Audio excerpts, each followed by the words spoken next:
150 jobs will go when the historic company merges with a giant British corporation.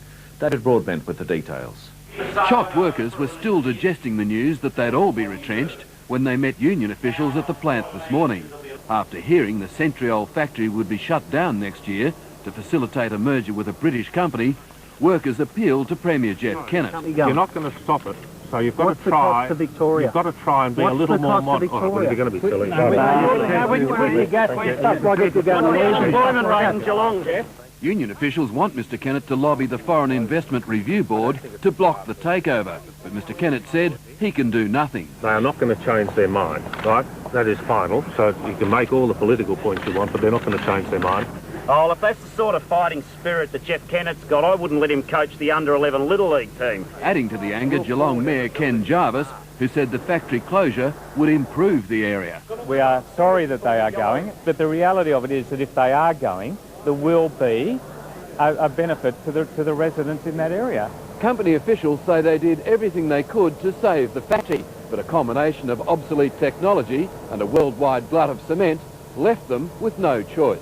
We've been making cement on this site since 1890. But many of our employees have had their parents and grandparents working. Mr. Kennett says he'll meet workers to calmly discuss possible future employment opportunities.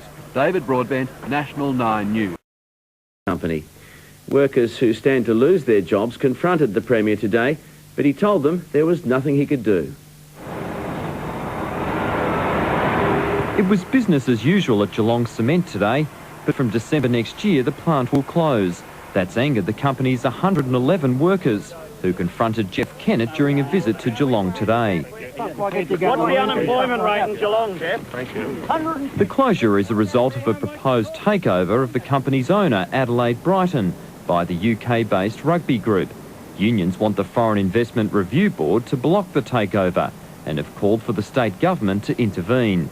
We have spoken to the company. They are not going to change their mind, right? That is final, so you can make all the political points you want, but they're not going to change their mind. Oh, if that's the sort of fighting spirit that Jeff Kennett's got, I wouldn't let him coach the under-11 Little League team. He's already given up after one phone call. Geelong Cement first opened in 1890, and many of its current employees have been with the company for more than 20 years.